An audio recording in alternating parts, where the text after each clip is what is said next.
Hey everyone, how are we all doing? Hello. Hiya. Hello. Hiya, how you doing?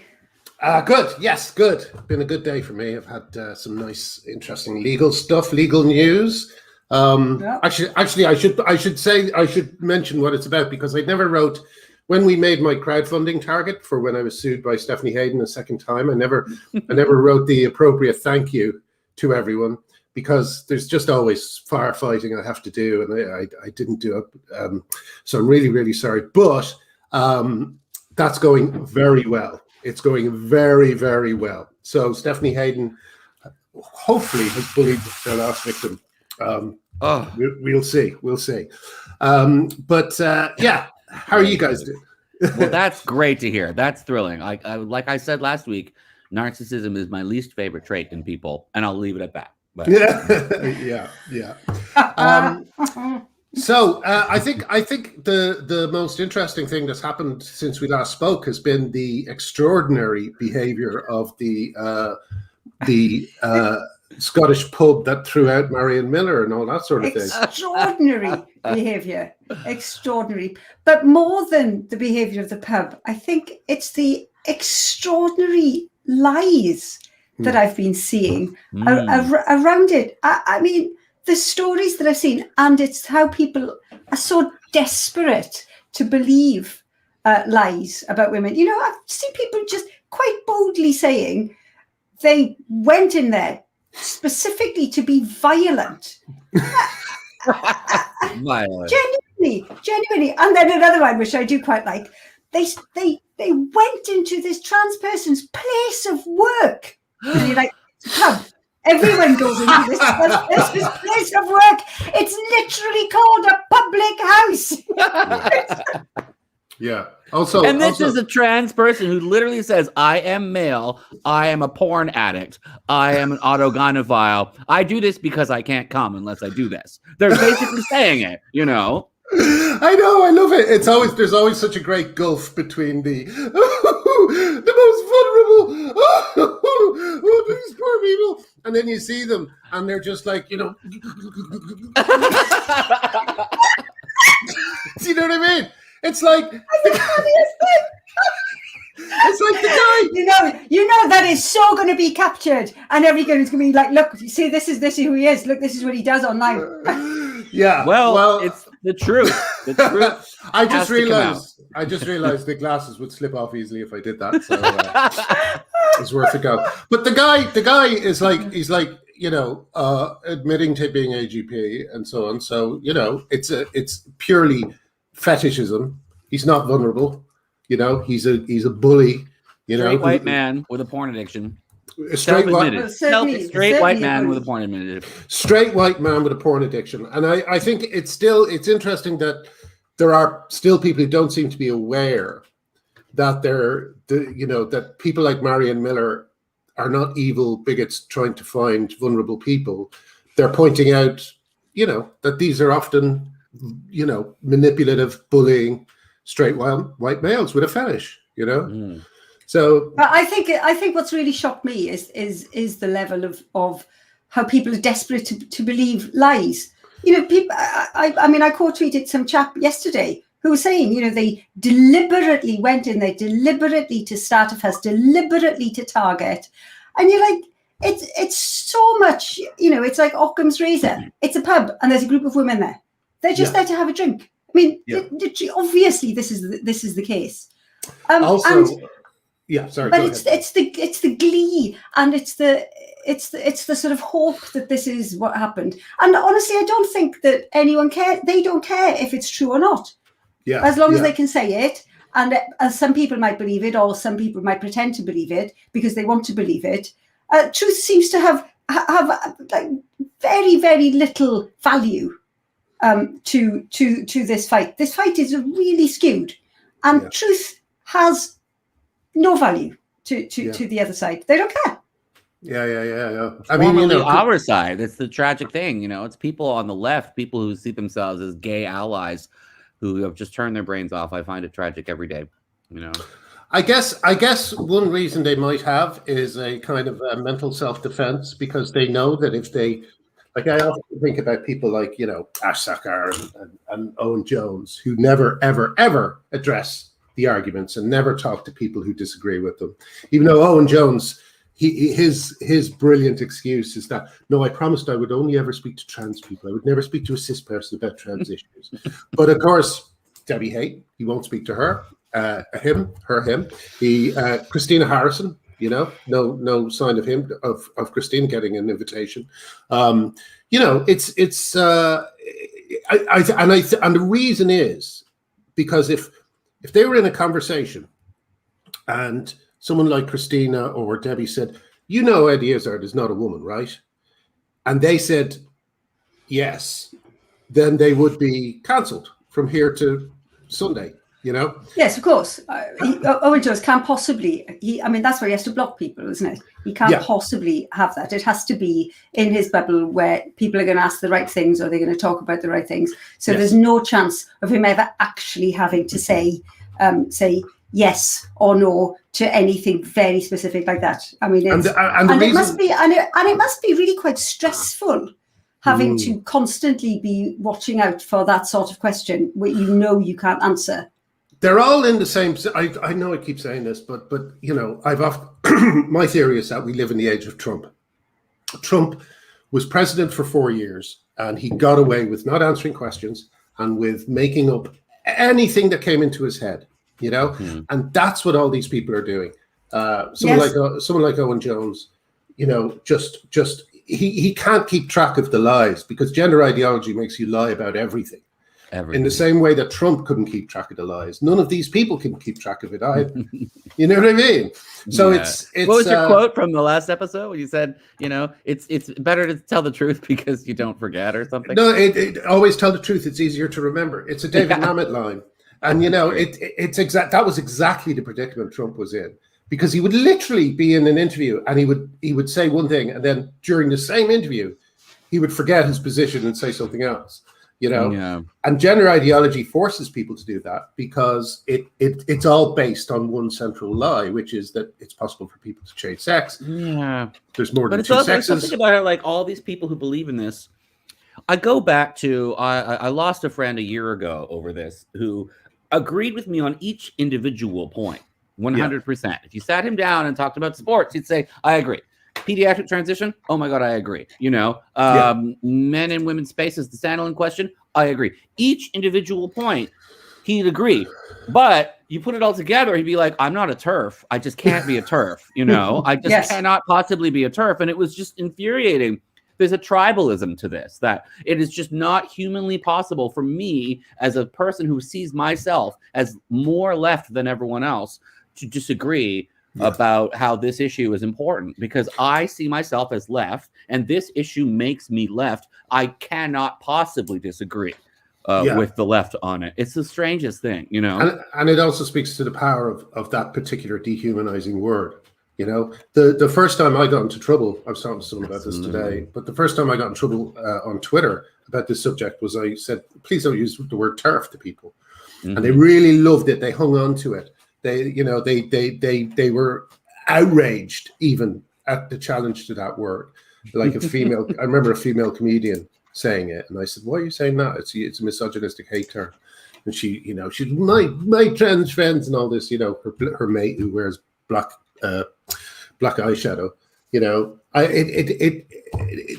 There's a glee to using this dehumanizing term, and I do think it's similar to the way. To the success with which, and I know I get into trouble for making these comparisons, but it's the Jews were called rats for years before the concentration camps. It had an effect. It had an effect. And TERF, the word, is simply a way to tag women for violence. It's saying it's acceptable to commit violence to this person because they're a TERF. That's what it is. It leaps over the idea of women being the weaker sex, of in purely physical terms, and of requiring from men a certain amount of respect. It leaps over that by saying these particular women aren't worthy of any of that. I think that's really interesting, Arty, that you say that he actually agreed with you in each specific point, but it was the overall idea that he couldn't possibly be one of those. Mm-hmm. That's really quite shocking, isn't it? And so disappointing. Well, that's because people use it and they don't know what it means, you know? Sorry, Helen. But it's just, I mean, it's just couldn't stop using the word TERF. You know, that was another thing. There's almost like a primal. There's this resentment of women that goes deep, even in people who position themselves as feminists. You know, they say that they're feminists or feminist allies, but they love calling women TERFs and Karens. You know. Sorry. It's also we've seen this. I mean, we know this. We've seen this over and over again. I don't think anyone now cannot see the misogyny inherent in the trans ideology and trans activism. Anyway, it happens too much. It's sort of too much to be pretend that it's just a few individuals. It's part of it. I mean, it really is. It's those horrible, hateful, and you can see it in the glee where people wanted to believe that this bunch of Scottish women were so horrible and hateful and violent and unpleasant and purposefully targeting. They want to believe in this sort of the evil women.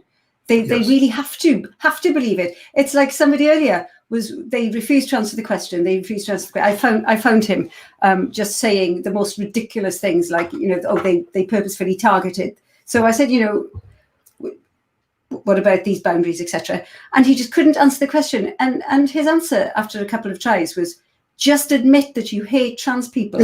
and as somebody pointed out, it's just the most incredible thing that they're just openly saying that, I need to believe that you're evil. So please tell me, please. And they're begging me to say, yes, I'm evil. It is. So, and everyone can see this now. Surely everyone knows that there's a huge streak of misogyny running through trans activism. When you say everyone, though, yes, like the people themselves don't see it, and they still seem to be. Do they? I mean, yes. Owen Jones knows, which is why he has to block all the women. He knows there's a problem here, but he's dug himself into this hole. He's not. It works for him. He's getting lots of likes and clicks. He's got a podcast. He doesn't care, but he must know. If he didn't, he does know, because otherwise he wouldn't. He wouldn't block women. He'd be able to answer them. He'd be able to counter them properly and rationally, rather than running away from them. Yeah. I noticed Sean, speaking of trans people who Owen Jones will talk to, Sean Fay's got a new book out, which is so funny, but the reason I find Sean Fay funny is I love the difference between the publicity shots and when you see what Sean Fay really looks like. It's genuinely hilarious. But like the thing about Sean Fay I noticed is that Fay is using the term trans kids. In The Guardian, there's a Guardian piece where they're talking about trans kids. I really think that we must remember to ratio any mention of the word trans kids, because it is an American invention. It's used to justify all sorts of invasive surgical and pharmaceutical procedures on children. There's no such thing. There's no such thing. There's in the same way that there are no gay children. There are just children who may grow up to be gay. Yeah. But even trans, to say a kid is trans is such a horrific thing to do to them, because as we know, the definition of trans is completely unstable. There's no one definition. No one knows what it means. But we're also the whole point of calling it transgender instead of transsexual was to get away from the sex aspect of this. Homosexual transsexualism and autogynephilic heterosexual transsexualism, fetishistic transsexualism are both driven by your sex drive to a large extent. This is not something that happens to children. We're trying to euphemize this phenomenon and say that it's about gender expression. It's not. It's about sex signaling. Debbie Hayton put out a great piece in Unheard yesterday. Did you read this? No. About he's like, I'm a man. I do this because I have autogynephilia. This is about sex signaling to myself. I need to signal. Oh no, where'd he go? Anyways, he'll be back, I'm sure. Yes. If not, oh well. We can carry on. So we really have to acknowledge that, just like the gay rights movement tried this in the past, before the gay liberation movement, there was the homophilia movement, where we called ourselves homophiles because we wanted to say that it was about philia, about love, and not about sexuality. And we tried to pretend that it was all about loving each other and it had nothing to do with sodomy, it was all just trying to whitewash, and it wasn't true, and it didn't go anywhere. They plodded on for 10, 15 years trying to say that homosexuality had nothing to do with sex and it was all about love. And the transgender movement is trying to say that transsexualism has nothing to do with sex drive and sex signaling. If you want to express your gender, then go on and be David Bowie or Prince or Annie Lennox. But if you're trying to say that you're the opposite sex, there's something going on with your sex drive there most of the time, Also, it's a real demotion, isn't it? I mean, at the moment, these AGP men, like this guy in the bar, who's like, who has a pair of breasts simply so he can play with them, right? Yeah, that's the reason he has a pair of breasts. Self-admitted porn addict. Yeah. So the kind of the sacred level they're at, it's a real demotion. When you say, well, this is just a sexual based thing that you have, it's a real demotion from most vulnerable, somehow magical people, and that's why they resist it. And also, as someone pointed out, it's shame as well. Sex is still attached to shame. Yeah. I wish it was more attached to shame, so you wouldn't see photographs like that. Did you see the photograph of the bloke leading the other bloke dressed as a little girl around by a harness? Did you see that? Oh dear! No. It was in a shopping center, and it's like I really bring kink shaming back. Let's shame the kinksters until they don't walk around with harnesses. Well, not in a bloody shopping center with kids around. No, exactly. I think this is basic manners, isn't it? Yeah, exactly. It's manners. Thing where we all used to know. There's the great essay. I've mentioned this before, but it's worth mentioning all the time. Called Conservative Men in Conservative Dresses. This was a piece in The Atlantic in the year 2002. And it's such a fascinating piece because it's from a time when there was sort of a transitional period, to use a loaded word, where the cross-dressing movement, the straight white men who cross-dress, were slowly figuring out, they were trying to distance themselves from the gay rights movement. They're like, no, we're straight. We just like to wear women's clothes. And then they were like, wait a minute. Actually, the gays are onto something. We can get a lot further if we say that we are like the gays. And if we hitch our wagon to the LGB. So this was an interesting piece because it was right in that transitional period where these men were like, no, I want nothing to do with the gays. I just can't, Yeah. I need to wear women's clothes. But it was really interesting because the piece really delved into stuff that we just don't talk about anymore, like the voyeuristic fact that when you are wearing women's clothes in public, you're forcing people to engage in your sexual paraphilia. And you can see a discomfort in other people's faces when you're wearing women's clothes in public. And that discomfort is actually getting you off. And then the fact that they can see that it's getting you off makes them even more uncomfortable. There's like a feedback loop of discomfort that, I just found that piece really interesting because it talked about this stuff that we all kind of knew, but now it's taboo. Even The Atlantic, I think, has buried the piece. You can find archived PDF copies of it in things like the Catholic that's appalling, Register. Isn't it? Yeah. Let's link it. Historical revisionism there, isn't it? Pretending that we didn't actually publish this in the past. Well, maybe they do it for all sorts of things. Maybe that's how it is. I mean, I'll tell you, I think it was a huge tactical error for, he's so dumb he doesn't realize it. But like Eddie Izzard jumping on the bandwagon was such a huge tactical error for him because now I look back at what seemed to be quite a groundbreaking thing of Eddie Izzard wearing women's clothes and stuff like that, and I realized, he was just kind of indulging his fetish. He was indulging his fetish. He was forcing his audience to go along with his fetish. Which is his right. He's perfectly allowed to do that. But by hitching it to the trans movement, he's just kind of exposed himself now. He's lost a lot of goodwill, I'd say. John, I think there's a really interesting comment here by somebody who I can't Bajat Foshag about there's nothing new about activists lying. What seems to be new is that there no longer seems to be any strong norm against lying, nor any particular consequences of getting caught. And this is really true, isn't it? And this has been since Trump. Like after we all saw him lie openly and nothing happened to him, then what, it changes everything. The Overton window moved hugely. And it was really dangerous. And what really interests me is that this is now a massive tactic on the left, just complete and utter lies. It's transactivism, and yet, it's us that's being called right wing, and they're completely using something that came directly from Trump. Just bold lies and just no consequences. It's just like when mermaids, just as a little aside, when they completely lied about Grammarly. That was great. Saying, Grammarly, blame Grammarly, and Grammarly's like, yeah, no, we've run this and it doesn't work. And nothing, and nobody cared.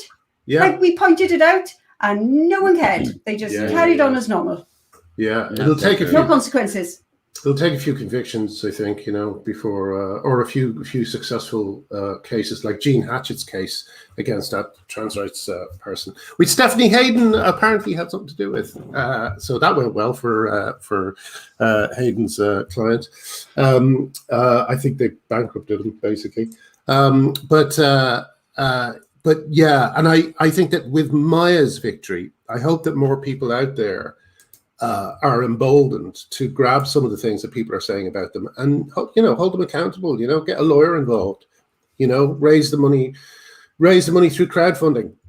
But there's got to be some sort of consequences to these constant lies. Well, you talk. Right. I mean, because I look at the sort of the Good Law Project and what they're the stuff that's happening there. I mean, did you see Mom's tweet today? I did. Extraordinary.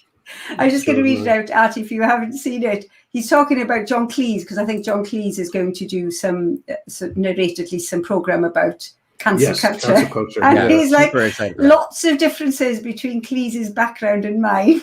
But the important difference is I am not using my privilege to tell those without it that they are wrong. Oh my God! Extraordinary. Lunacy! It's literally all he does. Literally all he does. This is incredible, isn't it? Real. But someone said an interesting thing. Oh, someone says Cleese should interview Graham. I guarantee you. Oh, someone else laughed at that idea. But I guarantee. But I guarantee you, he'll be told not to speak to me. Because there's cancelled and there's cancelled. And it's a shame, because you'd be a really good person. If he wants to talk about cancel culture, he should be talking to you. Well, maybe people can suggest it to him, but I just have a feeling that you're even too much. You're too. I can imagine. He said, maybe I should speak to this chap. Oh, I called him and he wasn't in. I'd say that's what will happen, because people just they there's cancelled. I'm too cancelled. Yeah, that's it exactly. I think he will talk. I think he will talk to you. You're super cancelled. You're super straight and super cancelled. I'll tell you what, though.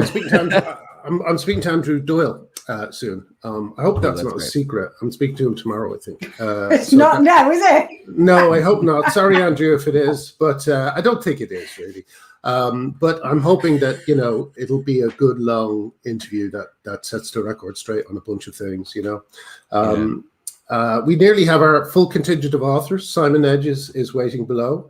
We have Rachel and Simon. So, Simon, if you could just give us a few more minutes, we'll bring everybody in at past. What else happened this week that was interesting? I'm trying to remember. No, it was really just the Marion thing. That whole thing was so gross. It was so grim, wasn't it? It was really grim. And poor old Marion, as she tweeted, I had to leave. I'm on bail. There's nothing I can do. And as people have pointed out again and again, the process is the punishment. She has to sort of be whiter than white, get up and leave when told. She's a sort of second-class citizen and can be treated as such, and was treated as such. Yeah, and where is the apology from Green King? I mean, presumably they are conducting an internal investigation. I mean, I'm assuming they are, because there's been such it's been in the news. So I would have thought that they would. I mean, it's interesting. They're not really very active on Twitter. So it's possible that they feel that they don't really need to address it because they've, you know, they can just maybe just let it go. Well, I think that's under the carpet. I think that's what happened with a friend of mine who got into trouble. I won't say who it is in case it kicks off again, but a friend of mine who got into trouble because people, you know, I can't remember even what it was, something to do with tax. And he said, and I said, how was that? Was that rough? And he goes, oh no, it was fine. And I said, he said, I see what's happening. I'm not on Twitter. Do you know what I mean? So he just ignored it. And it just went away, you know, because really it's just a bunch of people who are just kind of running around screaming with their hair on fire. And if you don't pay any attention to them, they don't really, you know, affect you. Although having said that, there is a critical mass that happens when, I mean, it's obviously happened to me, you know, when everybody says you're this. And after a while, you can't kind of ignore it, you know, especially when it gets into HR departments and newspapers and so on. You have to address it, you know. Yes, you do. If we could make every single HR employee quit Twitter, that would be fabulous, you know. Oh, Green King is Rachel, yes, okay. They're looking at CCTV. Yeah, there's the other thing that someone didn't point out, or someone did point out. There would be, if there was any behavior the like of which they're accusing these women, Marion's friends of, then it would be all over social media on phone cameras and stuff, you know? Yeah, you'd never hear the end of it. If there was a single, you know, that's all that these trans activists going on and on about how oppressed they are. They don't have any evidence of anything because it doesn't happen, you know? No, I'm quite frankly, if I was in a pub with my friends and somebody came up to me and said, I had to leave now, just, you know, with a lie about a 2-hour booking, I would complete query it. And I would query it quite vociferously. I would be quite angry because, you know, you've made a booking, you're there to enjoy yourself. You don't want to be thrown out. Absolutely. But I don't even see any of that. I mean, I suspect I'd have been quite, you know, reasonably loud and quite angry about it. But I see nothing. Nothing. Yeah. No, there's just one guy who's like, you know, who seems very unstable, accusing a bunch of women who have been who are basically just feminists. That's all they are. Yes, the Twitter account doesn't really bode well for them, does it? You know, there's a whole tirade and anger, and they didn't clock me, and they are, you know, see you next Tuesdays. It's just unbelievably rude and horrible. It's incredibly unpleasant to read, and so gloating. I suspect that Green King are not very happy about this. Well, you know, there's that brilliant Family Guy joke, and I'll remind people of this, and then oh yes, and then bring everyone in, which is the woman. You think it's a woman looking at a phone at the bar. So sorry, there's no porn at the bar, and she goes, "Oh, it's okay, I'm transgender," and that's what this guy is like. You look at his feed, and he's an obnoxious dickhead. But because he's trans, he's treated as if he's a part of a sacred, you know, magical group who are and being you oppressed. Don't get to deny that he's a porn addict because he is telling you. He says it. He says, yes, exactly. I am doing this because I can't stop masturbating to porn. He's telling you. Don't make me do the face get to again. deny it. Don't make me do the glasses trick again. I'll do it. These are very easily slip-offable. I'll do it every time I need to. Oh my God, you're turning into Jerry Lewis. Listen,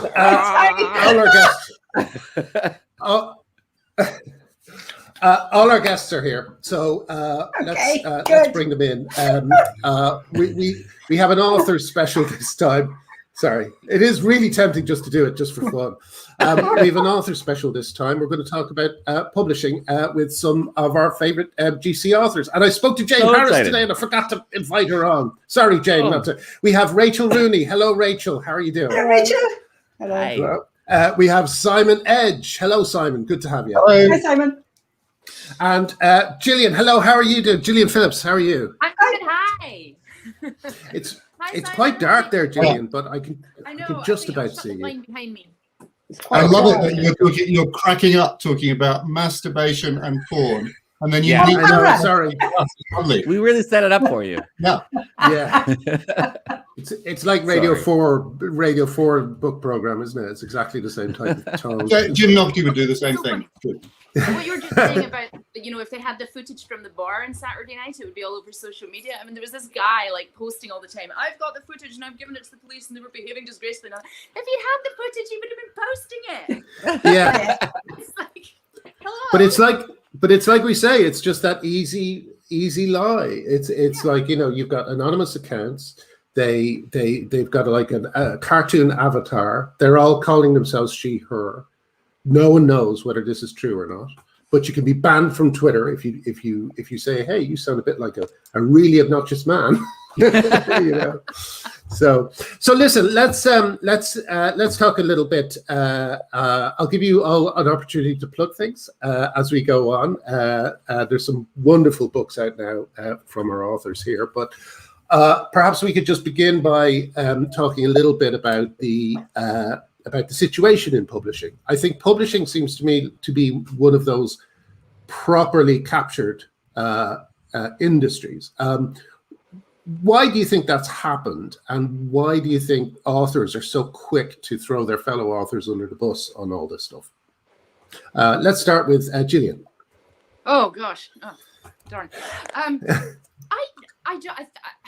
think it's an industry that just wants to look like liberal and open-minded and everything, and in their desperation to do that, they've gone in the other direction.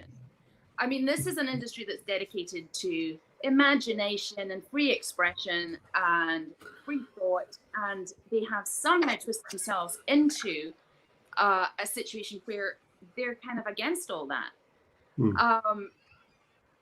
They're so vulnerable to Twitter mobs, bloggers, like the mobs of social media. And if they turned around in the early days and said, right, we're grateful for your opinion, but it's we're the publishing industry and we believe in freedom of speech and free expression, and cut it off at root, because I think that it started long before the transgender debate. When book bloggers came along, for instance, publishing kind of saw it as a cheap, easy publicity method.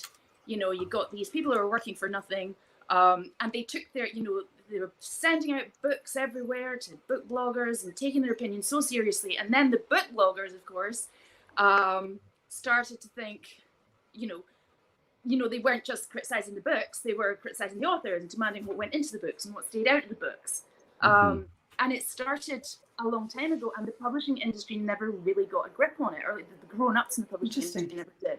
That's so true. The junior staff, they don't want to get a grip on it. It's, they're all for it. But I think the senior staff never got a grip on this, and now I think they're scared to.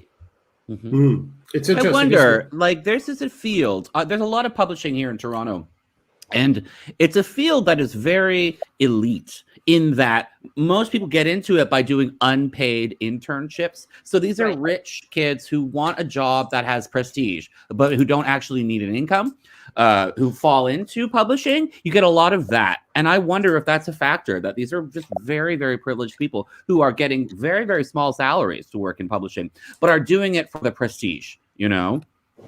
And can afford to live somewhere like London or the big cities, which, other people can't afford to do. So it is a very kind of middle class, privileged world, and it's very introspective. I mean, they all talk to each other, they all social media with each other, Yeah, it does seem that there's certain industries that are particularly vulnerable to mobs. Like self-righteous charities. Amnesty International is filled with these kids who are doing it for the prestige. There's no money in it. You're a rich kid who wants a prestigious job.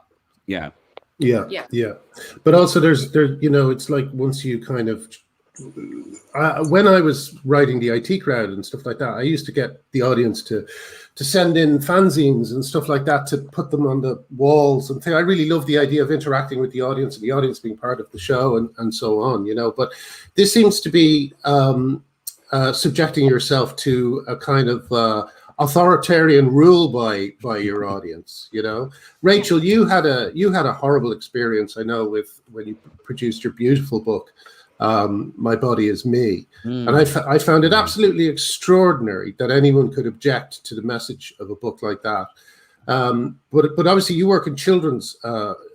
You work mainly with children's books and so on. Yeah. Is it? It seems to be worse, if anything, than the kind of grown-up department. I think maybe the YA area is possibly the most captured within children's publishing. I think a little less so with kind of junior age stuff, but going back to your point about, you know, why is everybody seemingly so captured within publishing? You have to remember that majority of authors earn very little money. We're not all J.K. Rowling, you know. You know, I earn probably less than I did when I was a part-time teacher, you know, so it's very much hand to mouth, and people are terrified, you know. So I do get quite a lot of private messages of support from people from various angles, you know, emails and DMs and stuff. But they are too terrified to speak out because their livelihoods are very precarious. Yeah. Simon, when you're pretty open about your gender critical views, and your new book is actually a hidden satire around Stonewall, which we'll talk about a little bit later. Yes, I'm told. What was the reaction when you kind of came out of the closet, as it were? Well, I'm in a different position to Gillian and Rachel, that they were both published by much bigger publishers than I am, I think, but I'm also a bit unusual because I work as a publisher as well as being published. So I'm published by a very tiny independent called Lightning Books, and I also work for it. So I edit and publish, and my publisher, colleague, friend, Dan Hisco, who has been an independent publisher for 25 years, we're good friends. He's very aware of the stuff that I was doing on Twitter, and he was behind me all the way when I explained my idea to him, and I'm very grateful. But one reason, I mean, I did this book because I think it's the right thing to do, because I think it fits with the kind of stuff that I do, but also it's very commercial. And I think it is worth making the point, and I made the point when Dan was a little bit nervous because he had consulted with, he used to be the chairman of the Independent Publishers Guild, so he has a lot of contacts in much bigger publishers, and he was getting advised, this could be commercial suicide. And I've been, directing him to Kathleen Stock's book and Helen Joyce's book, and look how well these are doing, because the paradox in all this, you're completely right that publishing is an elegant, fulfilling, not very well remunerated profession for people from the liberal arts, and you do need a decent head start in life to be able to work for free. All those, so that's completely true, but it's very, very divorced from its readers, its market.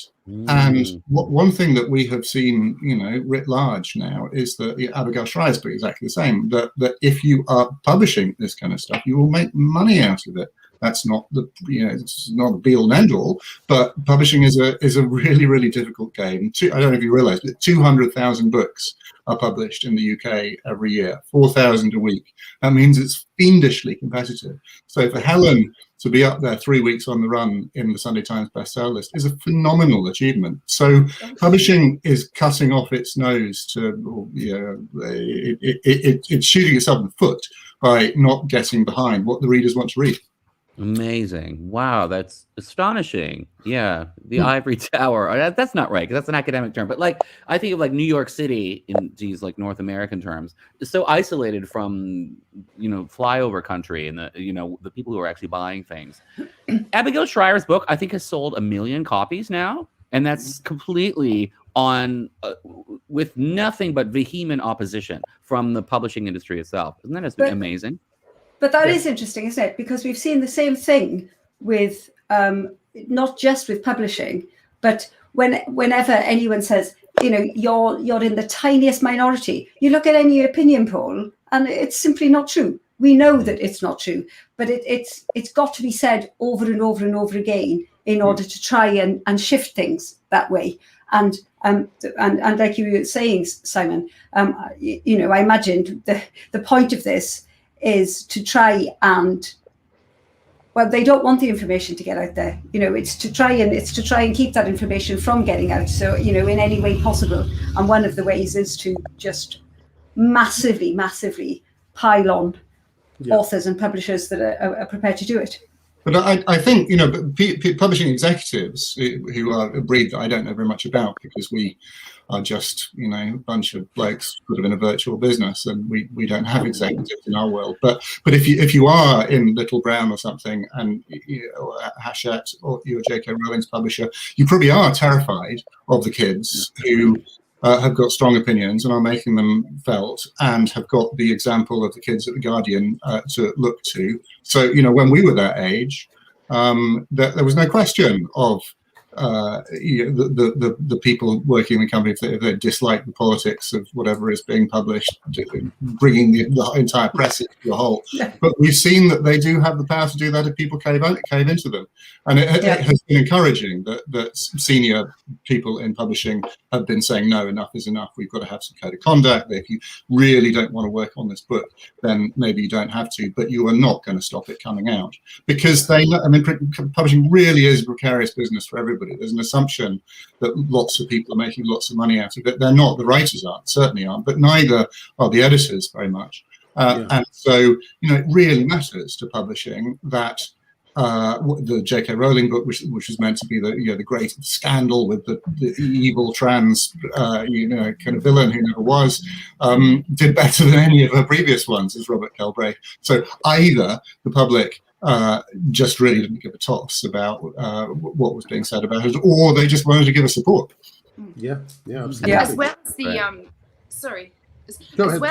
it's not, to be fair, it's not just the young staff at the publishing companies, or it's the fact that they're terrified of Twitter pylons for their companies, and when you look at the people who get involved in those Twitter pylons, you know, why are they obeying this sweary, cartoon, abusive mob of 14-year-olds? Why are they worried? You know, it's not the sweary, abusive 14-year-olds who are buying the books. You know, they need to ask how do you do that? You know, you know. Well, do you know? They're so scared of really a mob of horrible teens. Yeah. Majority are horrible, trolling teens, but there's also a section of authors, people who should know better. People who should know better. Who are authors and people in positions of power who are actively encouraging pylons on people like me. From, you know, I'm only speaking from personal experience, and that blew my mind more than anything, really, because there are a lot of books out there that are published for children that make my toes curl. You know, the narratives of them really make my toes curl. But I've never ever actively sought out to demonize or to ascribe motives to the person who wrote that, you know, which is what I was so shocked about, that people were ascribing hateful motives to My Body Is Me, which is like, that is such a, I can't imagine in any other decade a book called My Body Is Me would be so obviously celebrated as an, you know, a wonderful, empowering, you know, teaching kids to love their bodies. How strange. It's just astonishing. That is a perfect example of one of the most astonishing things that I've ever seen. Well, I mean, you know, the trolls called it terrorist propaganda. Terrorist. but it's actually it's the most beautiful book. It's the most beautiful book. Incredibly diverse. But authors, actually, I had one author say, you know, Rachel's hateful worldview. Another author called me a bigot. Somebody else said it was dangerous ideology, and I was likened to Tommy Robinson. Now, what I can't understand is this, you know, I've had 30 years teaching experience. You know, I trained as a special needs teacher and a mainstream teacher. I've always worked in special ed with vulnerable children. nearly 40 years I've been doing that, ever since I was no longer a child myself. You know, I've got a son with an autism diagnosis. I have a late diagnosis myself. And also I was on the front line of Section 28 in the 80s. So if I can't speak out for specifically autistic children and specifically girls, as somebody who has 3-dimensional experience on this issue and with exemplary track record, and I am a bigot, then who can speak out? So that's well, yes, quite. It's so cruel that we're ignoring the autism angle in this, because so many people with autism, young girls and boys with autism, are being disproportionately affected by this issue, and we're just ignoring that. I think it's astonishing that you're diving into that, because we really need to address that. I don't feel I have an option. I feel it's my duty. And, you know, I am an author, but I started late. I didn't even pick up a pen till I was 40. I didn't get my first book published till I was 45. All those years before, I was a special needs teacher, and I've worked with vulnerable children, complex children, challenging children, and you know, I identify as that person, you know, and well, you know, it has knocked me. It's knocked me for 6. Actually, the clique that piled on you, though, I mean, their behaviour was just appalling. Horrible. A clique of children's authors behaving despicably. Clara Villami, is that her name?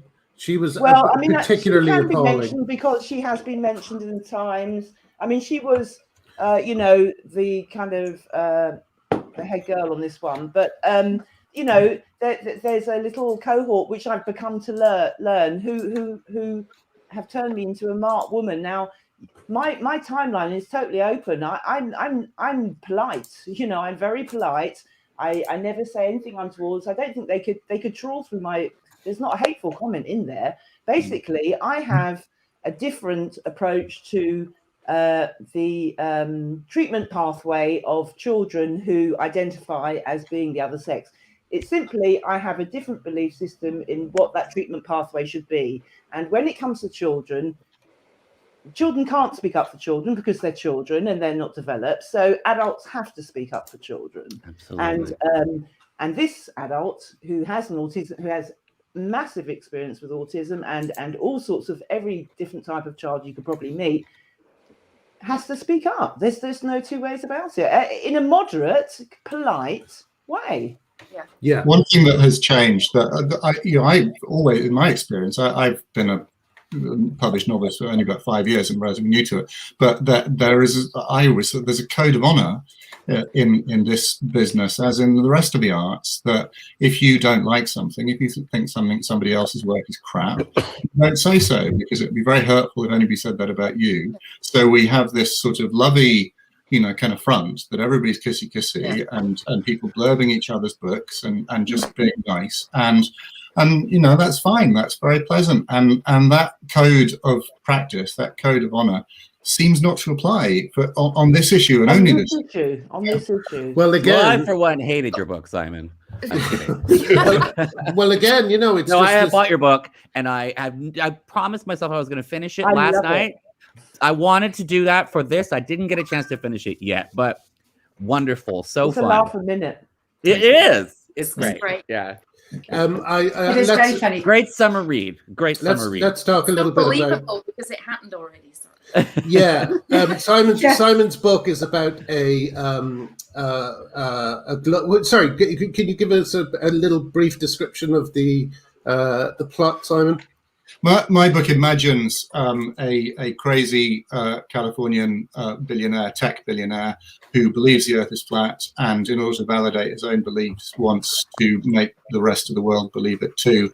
Because it's such a crazy belief, he can only do that by stealth. So he hires a London-based charity which happens to have fulfilled all the rest of its aims and is about to wind itself up and takes a huge amount of money. The previous CEO,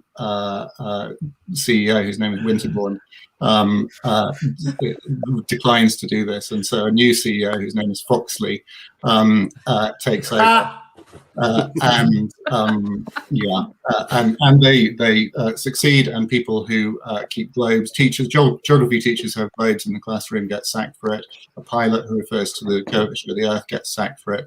But a band of brave resistors called True Earth Resisting Globularists, or TERF, like that. That's so good. And some people have actually said that it's slightly a depressing read because in my book, it's a comic novel and there needs to be a happy ending, and the happy ending maybe arrives a bit more easily than it would do in real life. Yeah. We're still Don't waiting. spoil it. I haven't got to the end yet. Rachel, I don't suppose you have a copy of your new one handy, because I love the cover. I just love. Funny you should say that. There it is. Look at that. And that was drawn by your son, isn't that right? Yeah, that's actually my middle son, my autistic middle son, illustrated it. So it's basically, I mean, Only My Body Is Me addresses this issue. All my other books are nothing to do with it, but yeah, so but that is a girl enjoying herself on the cover, and that's not allowed. Yeah, it's very very girl orientated, and there's a poem about a period in there.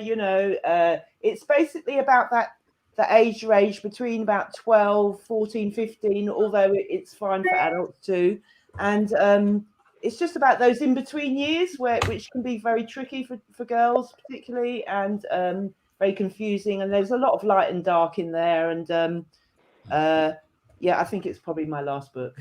My last collection. Yeah. Rachel says this to me because Rachel is so battered by what happened to her, and shame on Clara Vilmi and all those disgraceful bullies for what they did to you. And Joanne Harris at the Society of Authors, who takes the other side, and when she's supposed to be representing all of us. Yeah. Shame, absolutely shameful behavior from and those. behaving like a sort of kiddie gang. Oh, it's so much like bullying in the playground. I mean, I would write. I mean, I've got one more picture book to come out, which is scheduled. And the only other book I might write after this is a picture book about bullying that might kind of draw on some of this, because it takes more than bullies to bully. It takes people to ignore. There were 2 or 3 people spoke up in my defense for my character, who know me and know that I'm actually not a hateful person.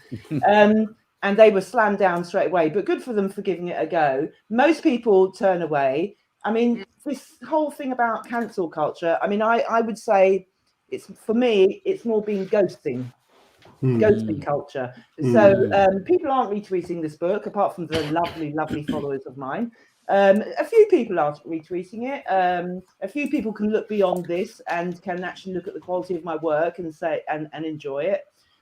But yeah, it's kind of a ghost culture. It is what it is. I hope that the mood changes enough for you to one day come back. Well, I'm going to try and keep all my books in print. That will be my aim.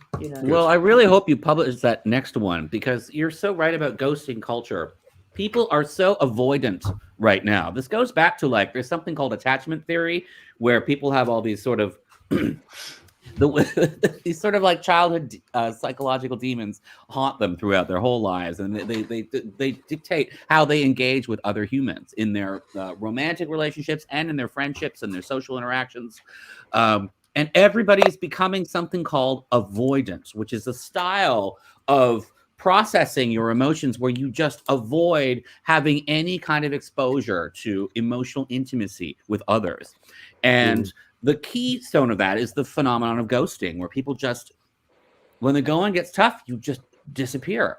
Yeah. It's the craziest thing. And it's such a symptom of how everybody's just running away from, life is becoming complicated. The internet has fucked us all up, and we don't know how to process anything anymore. It's all because of social media.